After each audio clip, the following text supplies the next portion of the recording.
Bom dia, boa tarde. Na hora que eu tô gravando aqui é boa noite, tá? Na hora que você estiver assistindo aí essa videoaula, que eu queria que fosse rapidinha, mas eu geralmente falo isso e geralmente não dá certo. Então essa videoaula que é para ser rápida, sobre um assunto breve aí que ficou faltando, da aula de sangue, né? De tipo sanguíneos que a gente falou na última aula, que é eritroblastose fetal, e atendendo a pedidos, né? Resolver aí alguns exercícios das últimas um exercício de cada uma das últimas fichas que eu pedi e um exercício que eu não pedi em ficha nenhuma, que eu vou botar aí, que eu vou resolver aí com vocês, tá bom? Como eu falei, é um assunto curto, uma aula que deveria ser, era para ser rápida, tá? Espero que esteja todo mundo bem, espero que esteja todo mundo em casa na medida do possível, né? Com esse período de reabertura aí meio conturbado, e espero que esteja todo mundo bem, tá bom? Bora? Então, pessoal, falei de sangue, eu não falei de uma questão muito importante e que cai bastante no vestibular, que é a questão da incompatibilidade que às vezes acontece materno-fetal, que pode acarretar nessa doença chamada eritroblastose fetal ou doença hemolítica do recém-nascido, né? E a gente vai entender esse nome daqui a pouquinho, tá? O que acontece? Tem a ver com anticorpos e tem a ver com tipo sanguíneo. Mais especificamente, pessoal, com o fator RH, tá? Então, pense bem. Se você tem uma mãe que é RH negativo, eu vou explicar isso novamente no próximo slide, tá? E um bebê, um feto, embrião, uma criança, RH positiva, o que acontece? A criança tem o fator RH, né, o antígeno, como a gente viu, RH, e a mãe não tem. Nunca viu esse antígeno, desconhece esse antígeno, certo?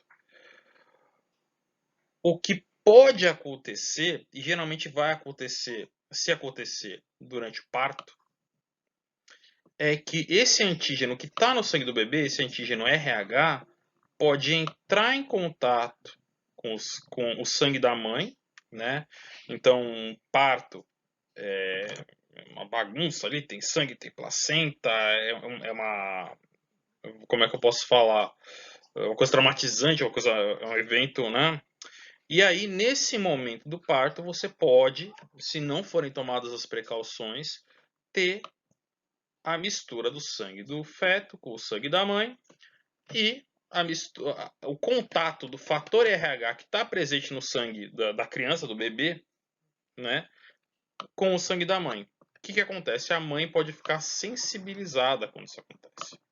Ela entra em contato com o antígeno, e a gente viu nas últimas aulas. Quando se entra em contato com o antígeno, você produz um anticorpo. A mãe produz o anticorpo anti-RH. Então, até aí, o que aconteceu? Nada. Essa criança aqui, ó, essa aqui, ela nasceu, ela é feliz, ela é contente, ela tá bem.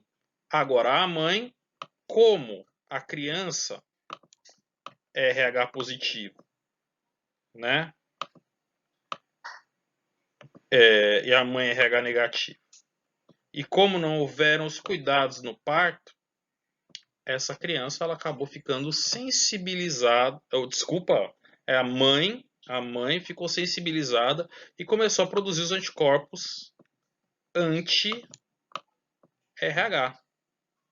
Ela está sensibilizada, ela já viu esse anti-RH e produziu anticorpos. Para ela é um negócio estranho esse fator RH. Até aí tudo bem, ou mais ou menos, né? O que pode acontecer na segunda gravidez?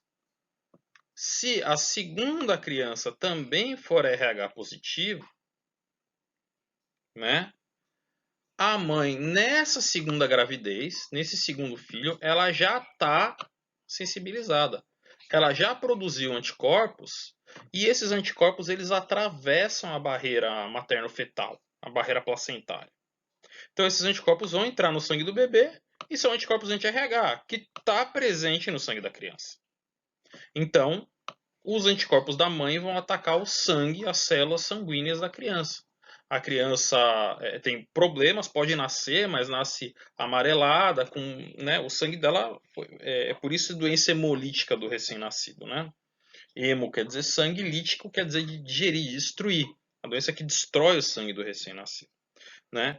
Então, a criança tem vários problemas, pode vir a ter complicações bem graves. Por quê? Porque a mãe foi sensibilizada e produziu anticorpos anti-RH numa primeira gestação. Aí a segunda gestação pode ter esse problema, a terceira gestação pode ter esse problema, a quarta gestação pode ter esse problema.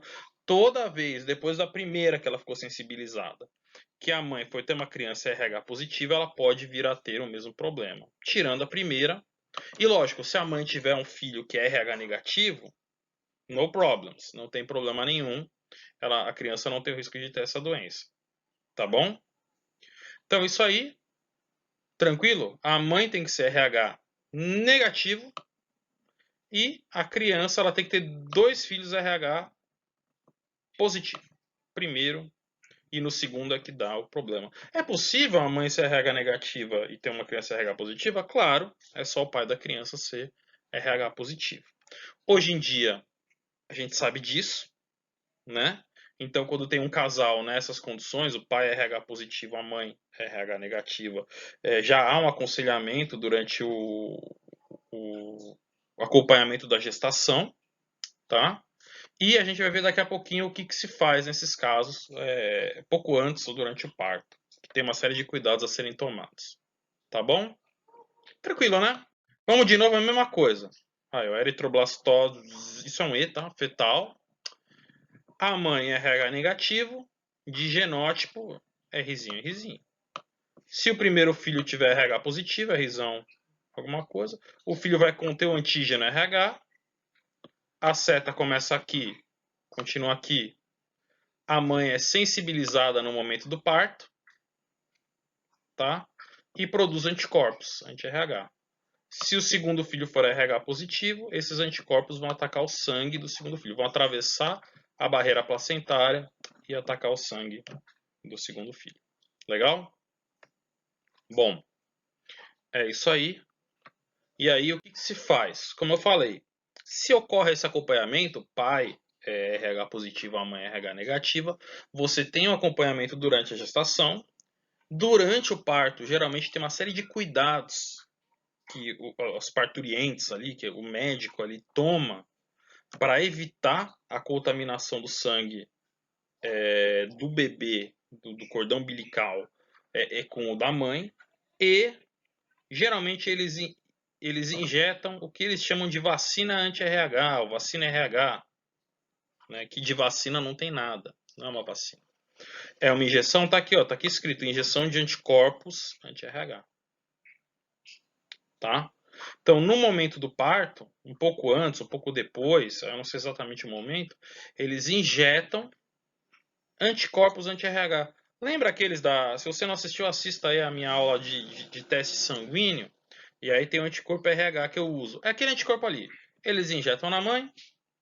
Para quê? Para esses anticorpos já atacarem o sangue aí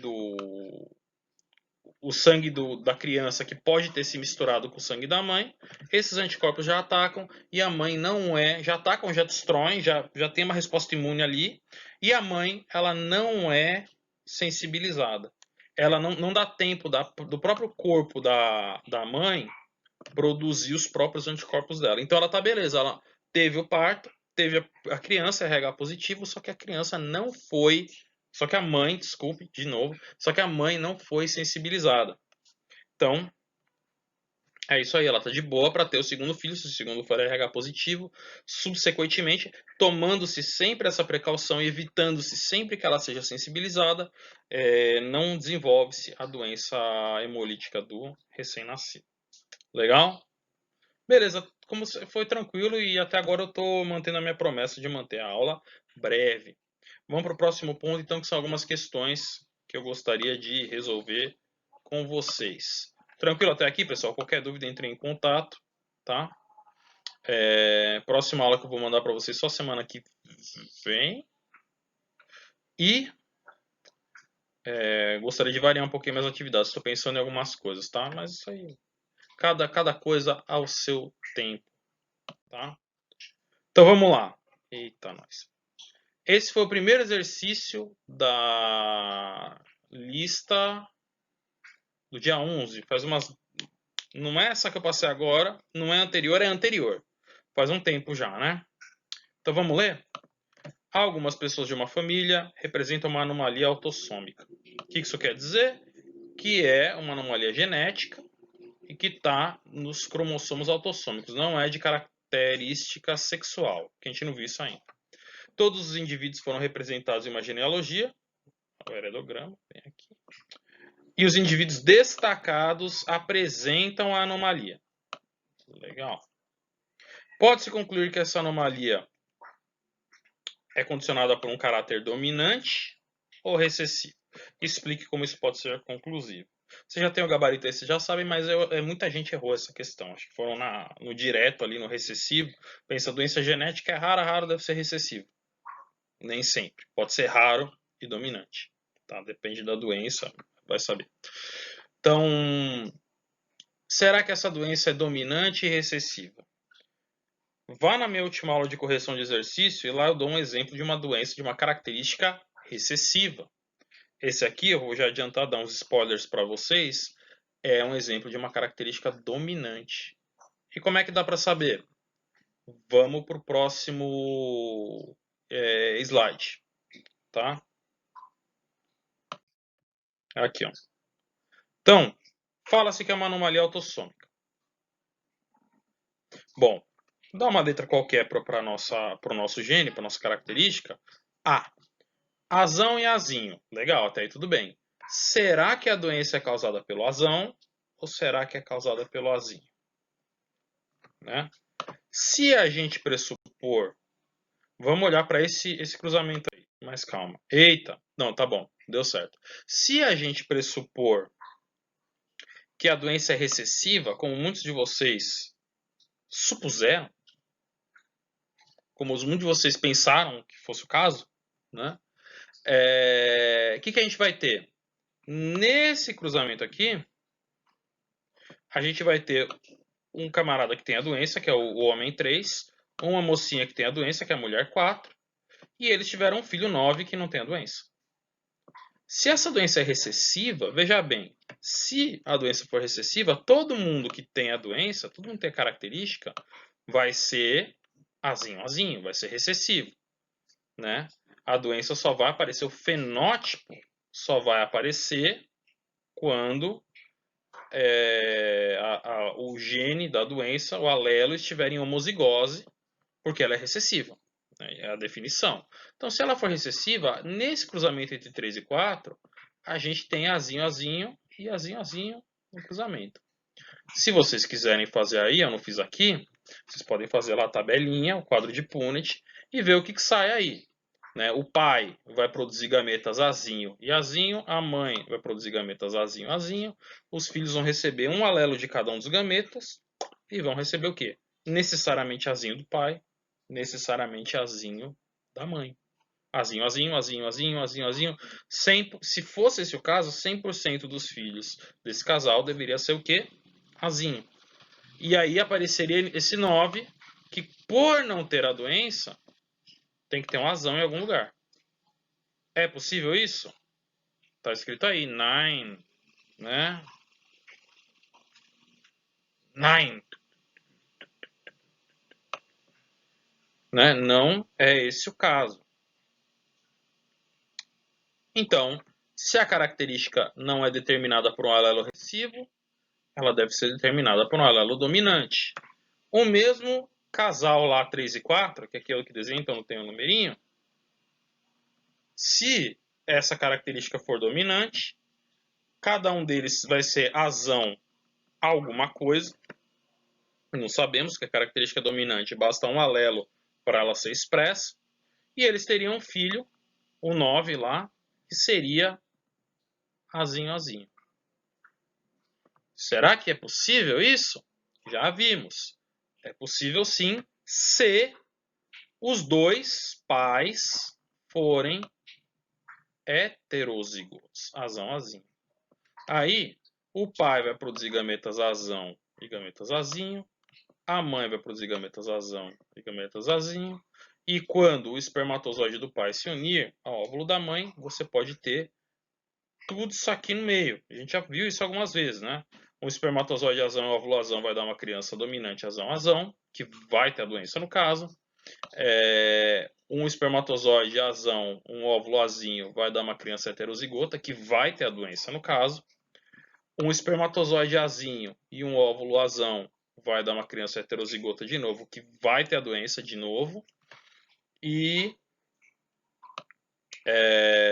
se o espermatozoide e o óvulo carregarem o alelo recessivo, pode aparecer uma criança azinho-azinho que não vai ter a doença. Né? Que é o que acontece. Acontece? Acontece. Então é isso que aconteceu. Tá? A anomalia é causada por um alelo dominante. Essa foi a letra A. Eu não li lá nos últimos slides a letra B e a letra C, mas eu acho que eu me lembro aqui. Vamos seguir em frente. Essa é a letra A, é dominante. Deu para entender? Algumas aulas atrás, faz um bom tempo, né, eu mostrei como funciona o heredograma de uma característica recessiva. Esse é o heredograma de uma característica dominante. Como é que a gente descobre? É isso aqui, ó. É o que está bem aqui que eu estou apagando. Se a característica em questão ela é dominante, a gente pode ter isso aqui. Dois pais que têm essa característica, que estão pintados aí, que tem a doença, que tem o fenótipo, seja lá qual for ele, e um filho que não tem. Aí a gente sabe que essa característica é dominante, porque o único jeito disso acontecer é, primeiro, se a característica for dominante, e segundo, se os dois pais forem heterozigotos.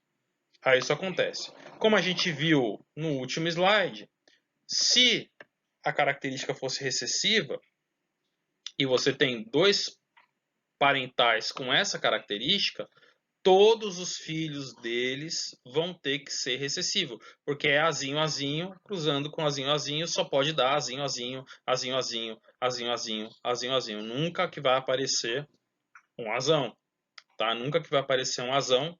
Então, se você tem esse tipo aqui de cruzamento, os dois pais com a característica e aparece ali um filho sem, é porque, né? É porque essa característica em questão ela é dominante. Legal? Beleza. Só para a gente lembrar, com a característica recessiva era um pouquinho diferente, né? Característica recessiva, voltem lá na minha aula, mas basicamente, eu só vou falar resumidamente aqui, é quando os dois parentais, os dois pais não têm a característica, e aí aparece um filho com a característica, aí a gente sabe que a característica é recessiva. De novo, é o único jeito disso acontecer. Tá? Voltem lá na minha aula que eu explico bem melhor. Beleza. Então a letra B, isso aqui é um B, tá? Pergunta se o indivíduo 11 casasse com uma pessoa normal, e agora a gente sabe que quem é normal é porque é recessivo, quem é normal para essa doença, para essa característica, é porque é azinho, azinho, né? Se a pessoa 11 casasse com uma pessoa normal, o que pode acontecer? Né? Acho que ele faz uma pergunta específica de ter um filho ou mulher, etc. Mas vamos por partes. Então, o que pode acontecer se a pessoa 11 casar com uma pessoa normal? E agora a gente sabe, essa pessoa anormal é azinho, azinho. E aí?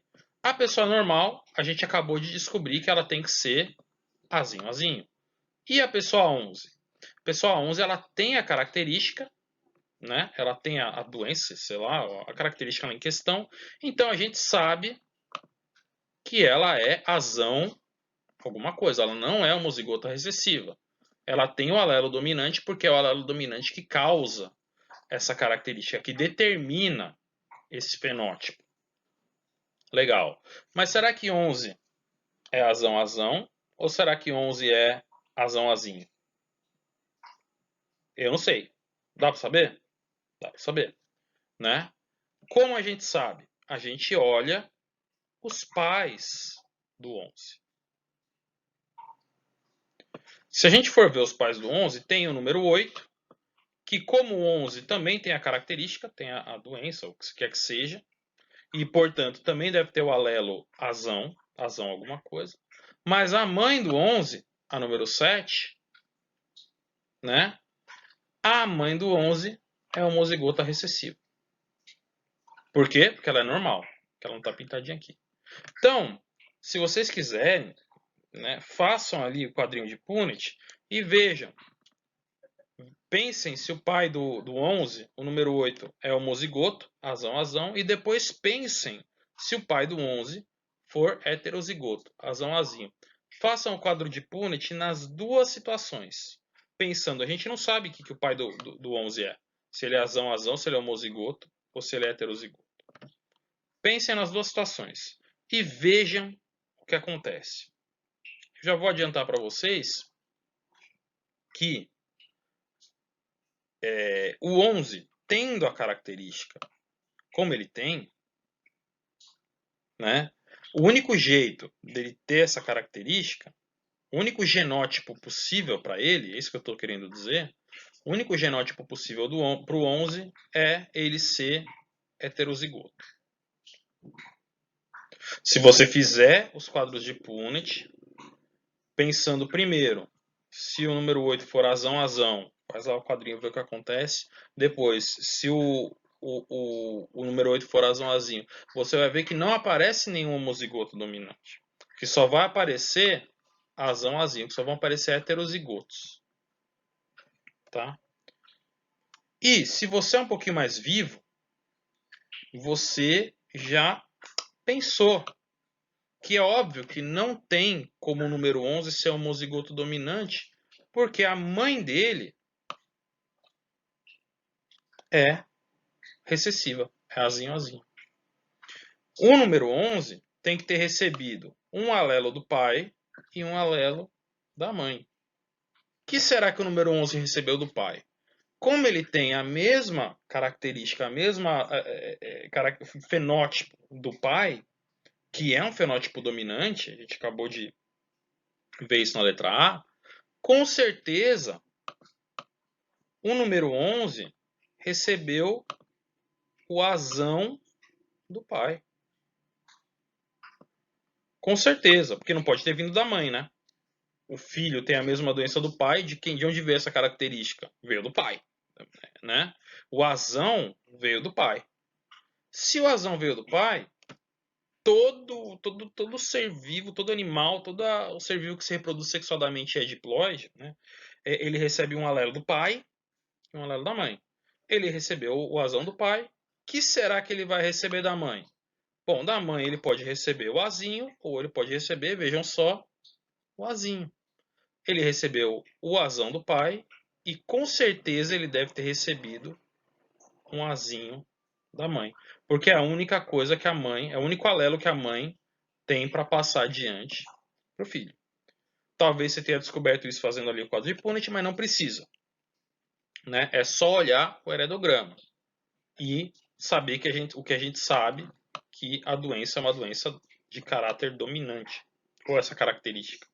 Então, o número 11 recebeu o azão do pai e da mãe. Como a mãe não tem a característica, como ela é recessiva, né, ela só pode ter passado para ele o azinho.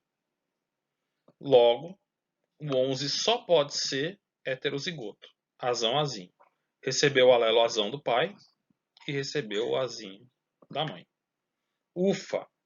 A gente sabe então o genótipo, do 11, azinho. A gente sabe o genótipo da pessoa que vai casar com esse 11, que é normal e, portanto, homozigoto recessivo. Como é que a gente descobre os possíveis filhos desse casal? Fazendo o quadro de Punnett. Mesmo raciocínio. Eu devia ter tirado isso. Tá. Quadro de Punnett. Aqui o número 11, heterozigoto, azinho, e a esposa dele normal. O número 11 vai produzir espermatozoides que têm o alelo dominante que causa a doença e outros espermatozoides normais, com o alelo recessivo normal. A mulher, como é normal, vai só produzir óvulos azinho recessivos. E aí, o que pode acontecer? Espermatozoide azão com óvulo azinho, ou espermatozoide azão com outro óvulo azinho, ou o espermatozoide azinho com óvulo azinho, ou o espermatozoide azinho com outro óvulo azinho. Metade da prole, 50% dos filhos desse casal, em média, vão ser heterozigotos e, portanto, vão ter a doença. E metade vão ser homozigotos recessivos e, portanto, vão ser normais. 50%, 50%, metade, metade, um meio, meio. Tá? Essa é a resposta. Mas se eu não me engano, deixa eu ver. A pergunta, a letra B, se vocês voltarem lá, perguntava qual a probabilidade de nascer uma menina afetada pela doença. Vimos no slide anterior, possibilidade de sair um afetado pela doença é 1/2. A possibilidade de ser uma menina também é 50%, 1/2. Tem que acontecer as duas coisas ao mesmo tempo. Tem que acontecer nascer uma menina e afetada. Regra do E. Quando tem que acontecer uma coisa e outra, a gente multiplica. 1/2 vezes 1/2 dá 1/4, que é 25%. É a chance de nascer uma menina que seja também afetada. E a letra C pergunta se a pessoa 13 lá do heredograma também se casar com uma pessoa que não é afetada, qual a chance de ter uma criança que também não seja afetada. Tá? Como o 13 não é afetada, então ele deve ser o quê? Recessivo. Vai casar com uma pessoa que não é afetada, também é recessivo. Recessivo com recessivo só pode dar recessivo. Então, se o 13 casar com uma pessoa que não tem a doença também, 100% dos filhinhos deles também não vão ter a doença. Vai ser azinho, azinho, com azinho, azinho, vai dar só azinho. Por isso que eu deixei, por isso tão resumido aí, a letra C é muito, muito simples, tá? Tranquilo, pessoal? Primeiro exercício da lista da semana do dia 11. Pode ir lá ver. Ufa! Não, lembra que o vídeo ia ser curto? Já não vai. Tá bom, tudo bem. O próximo exercício é da próxima lista de alelos múltiplos. E eu peguei esse daí justamente porque eu não queria pegar aquele das flores, porque aquele ia ser muito longo de resolver. Eu queria uma coisa mais breve, tá? Que é o dos peixes. Então vamos lá. Esse é o exercício de algum vestibular de alguns anos atrás já, né? Do meu tempo, para não falar. Não é do meu tempo não, mas já tem alguns anos esse exercício. E eu dei uma modificada só, tá? Uma espécie de peixe possui indivíduos verdes, vermelhos, laranjas e amarelos. Legal. Esses fenótipos, essas características, são determinadas por um gene com diferentes alelos, alelos múltiplos, a gente vai ver na tabela, como descrito na tabela. Né? Então, na tabela a gente vê que basicamente o gene Gzão é dominante e determina que o peixinho vai ser verde.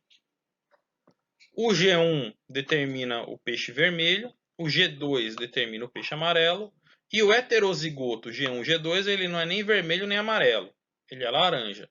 Então tem alelos múltiplos, são 3 alelos aí, pelo que eu contei bem, e você ainda tem uma codominância entre G1 e G2, que o animal heterozigoto G1, G2 fica no meio do caminho, não é nem vermelho nem amarelo, ele é laranja.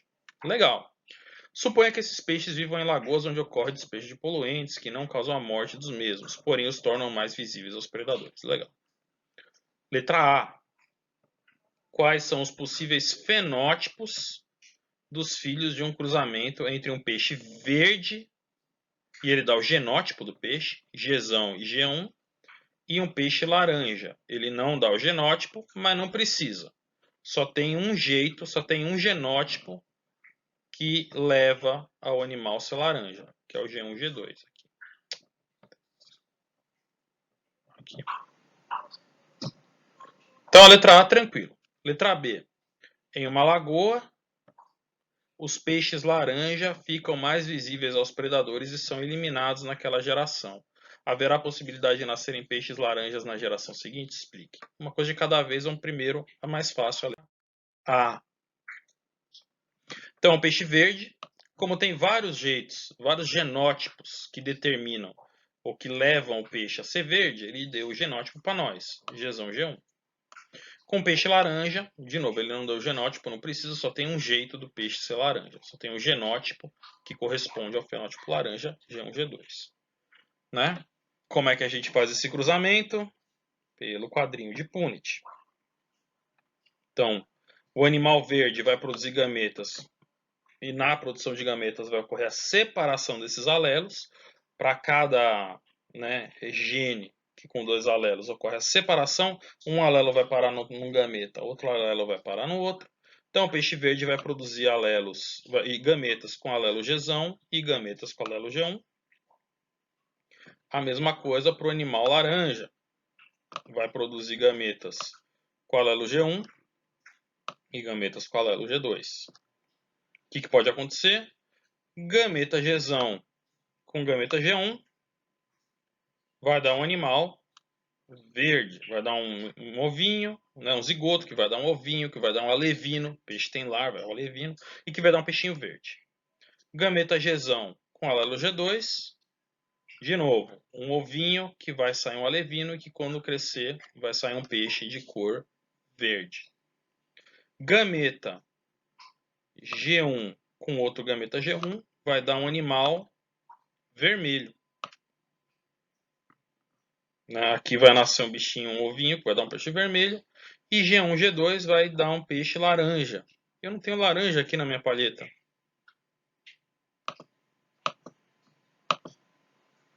Isso é laranja? É amarelo, né? Mas é laranja. Ela tá meio amarelado aí, laranja. Né? Então, 50%. Temos 4 possibilidades, né? 1, 2, 3, 4. Dessas 4, duas de 4 também é conhecido como 50%. Os animais vão ser verdes. Uma, também conhecida como 1/4, 25% do animal vai ser vermelho. E outros 25%, o animal vai ser laranja. Então, se esses peixes aí tiverem 100 filhotinhos, em média, 50 vão ser verdes, 25 laranjas e 25 vermelhos. Em média. Lógico que no mundo real isso varia um pouco, mas a média é essa. Tá legal? Bom, letra A, tranquilo. Letra B. A letra B perguntava, se vocês se lembram, o que acontece se todos os peixes laranja morrerem e só sobrarem os das outras cores. Tem uma lagoa lá pelo despejo de poluentes, etc. Tem toda uma historinha que os peixes laranja eles ficam muito visíveis para os predadores e todos eles morrem. Sobram só os verdes, os amarelos e os vermelhos. Será que nunca mais vai aparecer um peixe laranja? Será que sim ou será que não? Então, o genótipo do animal laranja é esse aqui, ó, G1, G2. Todos os organismos com esse genótipo, segundo o exercício, vão ser exterminados da população. E quem vai sobrar? Vai sobrar toda essa galera aqui. Será que tem algum aqui atrás da minha cabeça? Não, não tem. Acho que são só esses. São só esses. Tá. Então vão sobrar os animais verdes. Passei o slide sem querer e aqui não tem como voltar o slide. Aí eu pensei que tinha dado tudo errado, mas não, eu posso continuar daqui mesmo. Então, os peixes laranja saem da população, são exterminados em uma geração e vão sobrar quem? Vão sobrar os peixes verdes. Esses aqui são os genótipos possíveis dos peixes verdes. Vão sobrar os peixes vermelhos. E vão sobrar os peixes amarelos. Os laranjas, eles vão para as cucuias. Tá? E a pergunta é, será que na próxima geração podem voltar a aparecer peixes laranjas? O que vocês acham? Eu não sei. Não sei. A resposta é, nesse caso, sim. Por quê? Porque você tem os alelos G1 e G2 presentes nos outros animais que sobreviveram. Então, por exemplo, sumiram todos os peixes laranjas, mas os amarelos e os vermelhos sobraram. Se um peixe amarelo resolvesse reproduzir com peixe vermelho, G1, G1, G2, G2, 100% da prole vai acabar sendo laranja. Se um animal verde, desse jeito aqui, G e G2, e um outro animal verde, G e G1, resolvem se reproduzir também, uma parte da prole deles vai ter a chance de aparecer laranja. Então, ó, se esse animal aqui, Gzão, G2, se reproduzir com um Gzão, G1, você tem 25% de chance de aparecer de novo um laranja, mesmo depois de todos os laranjas terem morrido. Então, mesmo numa lagoa onde todos os animais laranja sejam exterminados, na geração seguinte vão voltar a aparecer alguns laranjas, segundo esse tipo de herança aqui. Tá legal? Legal. E aí eu pergunto, e se numa geração fossem exterminados todos os animais verdes? Verde, né? Que já não é uma cor meio, né? O que será que aconteceria se todos os animais verdes que têm esses genótipos aqui fossem exterminados? O que vocês acham que aconteceria? Poderia voltar a aparecer animal verde? Nesse caso, não. Por quê? Porque o animal verde ele é determinado pelo alelo Gzão, que é dominante. Então, veja bem, se a gente exterminasse numa geração todos os animais verdes, como eu estava fazendo aqui, né, não ia sobrar nenhum alelo Gzão na próxima geração. Você ia ter animais vermelhos, amarelos e, se os verdes morrem, e laranjas. Então você ia ter só os alelos G1 e G2.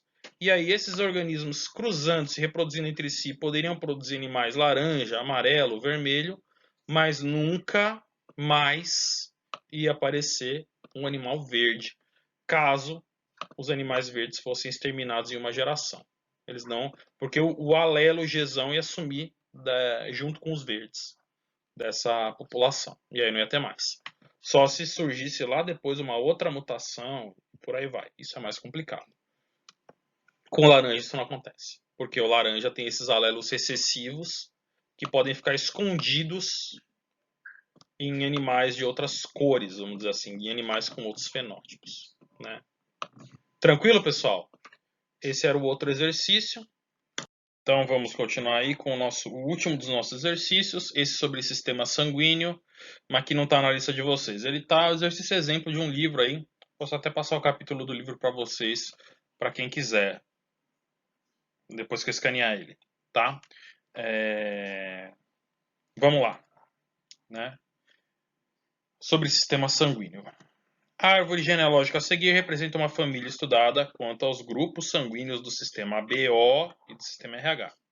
Na árvore, o símbolo que representa as pessoas, quadrado para homem e círculo para mulher, é dividido por um traço vertical. Do lado esquerdo é representado o sistema BO e do lado direito o sistema RH. Bacana, dá para saber isso só olhando, né? Pergunta. Primeira.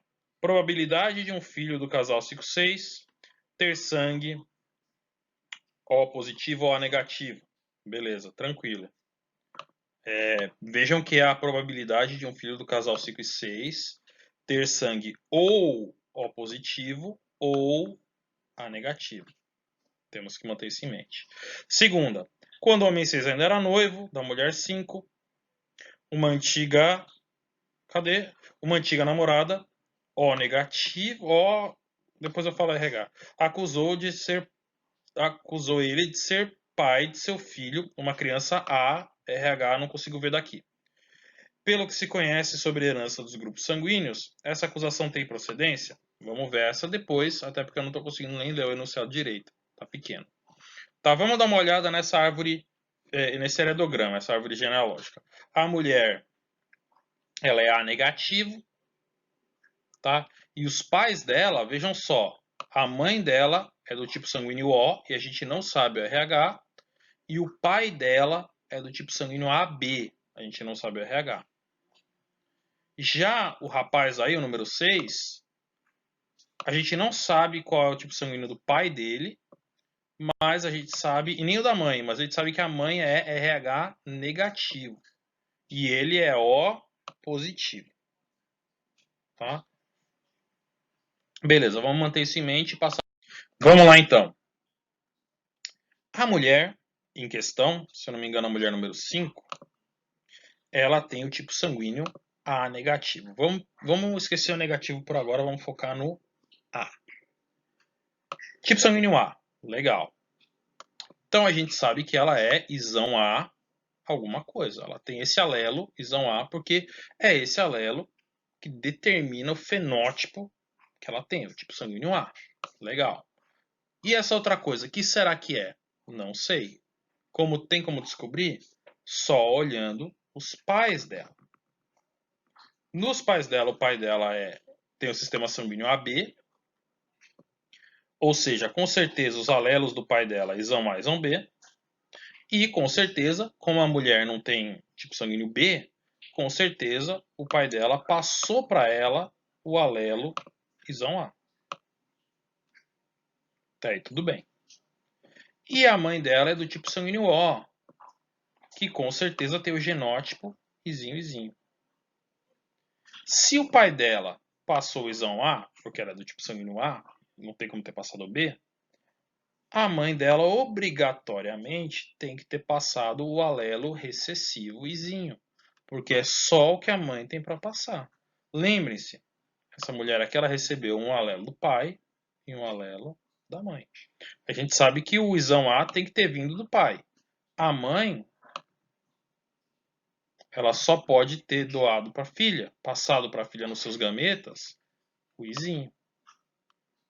Essa mulher, essa filha aqui, é a junção num gâmete espermatozoide do pai com o óvulo da mãe, e cada um tinha um alelo que juntou e virou os dois alelos de volta no zigoto e no embrião, que depois virou a mulher 5. Então a mulher 5 com certeza é heterozigoto, isão A, izinho, para o sistema BO, tá? Tranquilo? Ela recebeu o isão A do pai, tem que ter recebido o izinho da mãe, não tem outro jeito para ela. E quanto ao sistema RH, ela é A negativo. Então, o genótipo dela para o sistema RH é mais fácil. Lembre-se, o alelo dominante Rzão determina o RH positivo e quem é RH negativo deve ser, como é o caso dessa moça, recessivo, homozigoto recessivo, Rzinho é Rzinho. Para ela é fácil, tranquilo. Vamos deixar essas informações em stand-by. O rapaz, ele é O positivo. Então, para ele é muito fácil determinar o genótipo do tipo sanguíneo, dos genes que determinam o tipo sanguíneo para o sistema ABO. Como ele é O, ele só pode ser recessivo homozigoto recessivo, izinho, izinho. A gente não precisa nem saber, como a gente não sabe na real, o tipo sanguíneo dos pais. Mas ele é O positivo. Então, tipo sanguíneo, izinho, izinho. Tá determinado, tá acabado. Não tem grandes problemas. Mas e para o sistema RH? A gente sabe que ele é O positivo. Então ele é Rzão, ele tem o alelo dominante que determina o tipo positivo, mas será que ele é homozigoto ou será que ele é heterozigoto? Aí a gente precisa da única informação que o heredograma nos dá sobre a mãe desse rapaz, que ela é RH negativo. Ou seja, essa moça aqui, ela é homozigota recessiva, ela é Rzinho, e portanto, como o filho recebeu um alelo R do pai e um alelo R da mãe, com certeza esse Rzão não veio da mãe. Deve ter vindo do pai, saiba-se lá qual deve ser o tipo sanguíneo dele. Ele recebeu o Rzão do pai e da mãe ele tem que ter recebido o quê? Só pode ter recebido um Rzinho. Então esse rapaz, ele é izinho para o sistema BO, mas para o sistema RH ele deve ser heterozigoto. Rzão, Rzinho. Com isso, pessoal, a gente já descobriu o genótipo da mocinha, tanto para o sistema ABO quanto para o sistema RH, e o genótipo do rapaz, tanto para o sistema ABO quanto para o sistema RH. Agora é só ver o que se pede, né? Quais são as probabilidades e quais são os possíveis tipos sanguíneos para os filhos. Vamos fazer uma coisa por vez, para não confundir mais do que isso já não é simples. Então vamos começar pelo sistema ABO. Vamos esquecer o RH por agora. Sistema ABO, a mocinha é do tipo sanguíneo A e a gente sabe que ela é heterozigota, isão A, izinho, e o rapaz é do tipo O positivo, então ele é izinho, izinho para o sistema ABO. O rapaz vai produzir gametas apenas levando o alelo recessivo. Metade dos espermatozoides vai ter o alelizinho e a outra metade também. Para a menina, metade dos óvulos dela vão ter o alelizinho recessivo, mas a outra metade vai ter o isão A. E aí, quando esse casal, né, for ter filho, um espermatozoide no momento da concepção, da fecundação, um espermatozoide vai se juntar com o óvulo. O que pode acontecer? Qualquer uma dessas coisas aqui pode acontecer. Ou o óvulo isão A junta com o espermatozoidezinho, ou o óvulozinho junta com o espermatozoidezinho, ou repete, o óvulozinho A junta com o espermatozoidezinho, ou óvulozinho com izinho. Ou seja, em média, esse casal vai ter metade dos filhos com o tipo sanguíneo A, isão A, izinho, né? São 4 possibilidades, 2 delas são isão A, izinho, que dá um zigoto, um embriãozinho, um filho com o tipo sanguíneo A. Tá? E 50% dá o tipo sanguíneo O. São 4 possibilidades no total e 2 delas dá izinho, izinho. 1/2 ou 50% de possibilidade do filho nascer com tipo sanguíneo O. Tudo bem até aqui. Então a gente já sabe o que pode acontecer com os filhos desse casal para o sistema ABO. 50% dos filhos em média vai nascer com tipo sanguíneo A, 50% dos filhos em média vai nascer com tipo sanguíneo O. E para o fator RH, a gente sabe que a mocinha é RH negativo e o rapaz é RH positivo e a gente sabe que ele é heterozigoto, a risão é risinho. Os óvulos da mocinha, todos eles vão carregar o alelo recessivo, risinho. E os espermatozoides do rapaz, metade vai carregar o alelo dominante, a risão, e a outra metade vai carregar o alelo recessivo, a risinho. O que pode acontecer? Tudo isso que vocês estão vendo aí. Um espermatozoide Rzão encontra um óvulo Rzinho, vai dar um zigoto, um embrião, um feto, uma criança com tipo sanguíneo, qualquer coisa positiva. Ou um espermatozoide Rzinho encontra um óvulo Rzinho, vai dar uma criança com tipo sanguíneo de RH negativo. Um espermatozoide Rzão encontra outro óvulo Rzinho, vai dar o tipo sanguíneo positivo. Ou um espermatozoide Rzinho encontra o outro óvulo Rzinho, que vai dar uma criança com tipo sanguíneo negativo. Então, independentemente do sangue ser A ou CO, metade dos filhos vai sair com tipo sanguíneo positivo e a outra metade com tipo sanguíneo negativo. Beleza. So far, so good. Tá aqui tudo bem, né? Então, qual é a pergunta? Qual a chance desse casal ter um filho de sangue tipo O positivo ou um filho de sangue tipo A negativo? Bom, qual a chance dele ter um filho O positivo? Como é que faz para sair um filho O positivo? O menino tem que ser do tipo sanguíneo O e ter o RH positivo. Acabamos de ver. Qual a chance de sair um filho do tipo sanguíneo O? 50%, 1/2. Qual a chance de sair um filho com o RH positivo? Também o meio. E tem que sair as duas coisas ao mesmo tempo para dar um O positivo. Regra do E. Tem que sair acontecer uma coisa e outra coisa. Quando a gente fala E, tem que ser tipo O. E positivo, a gente multiplica as probabilidades. 1/2 vezes 1/2 costuma dar 1/4. Essa é a chance de sair um filho O positivo. 1/4. Qual a chance de sair um filho A negativo? Mesma coisa. O menino tem que ser do tipo sanguíneo A e ter o fator RH negativo. E as duas coisas têm que acontecer ao mesmo tempo. Multiplica a probabilidade de sair um menino com tipo sanguíneo A, 50% ou meio, com a probabilidade de sair um menino com tipo sanguíneo RH negativo, também 50%, também vai dar 1/4. Então a chance de sair um filho A negativo também é 1/4. Estou falando filho aqui, tá, pessoal? Mas não estou discriminando o sexo, não. Filho é uma criança, menino ou menina, tá? Chance de sair uma criança O positivo, desculpa, é 1/4. Chance de sair uma criança A negativo também é 1/4. E aí a pergunta do enunciado, que a gente falou lá no começo, qual a chance de sair um filho O positivo ou A negativo? Qual a chance de sair uma coisa ou outra? Né? Ou uma coisa ou outra. Quando é a regrinha do ou, a gente soma as probabilidades.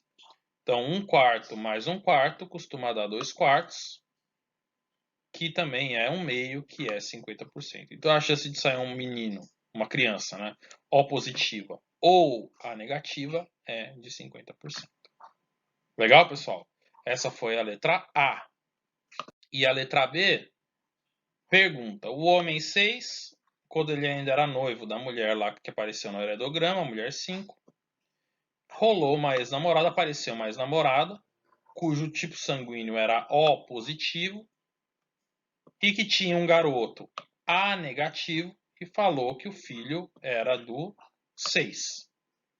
Falou que o menino, que o pai do menino era o 6. E aí, será que é mesmo? Será que não? Será que não tem como saber? E aí? Nesse caso, para sorte do 6, né, sei lá, tem como saber. Né? A gente já viu o genótipo desse camarada, do homem 6. Ele é O positivo e o RH ele é heterozigoto por fator RH. Rzão é Rzinho. E como o tipo sanguíneo é O, para o sistema BO ele tem um genótipo recessivo. Tranquilo. A gente não sabe o genótipo dessa mocinha aqui. E a gente não sabe o genótipo desse filho aqui. Mas não precisa saber.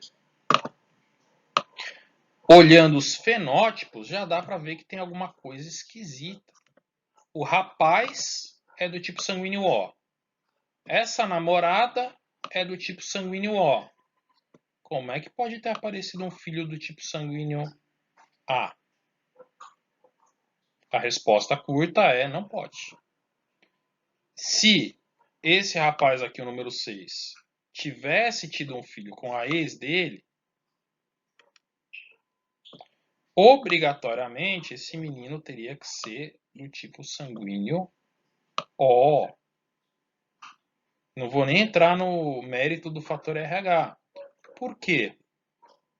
Porque o rapaz é do tipo sanguíneo O.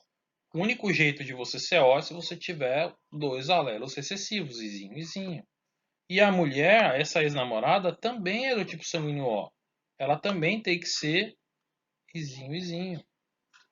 Tem outro jeito não. Então, Izinho e Izinho com Izinho e Izinho, se esse casal aí tivesse tido 1, 2, 3, 4, 5, 6, 7, 8, 9, 10 filhinhos, todos eles teriam um tipo sanguíneo O, porque eles iam receber um alélozinho do pai e um alélozinho da mãe,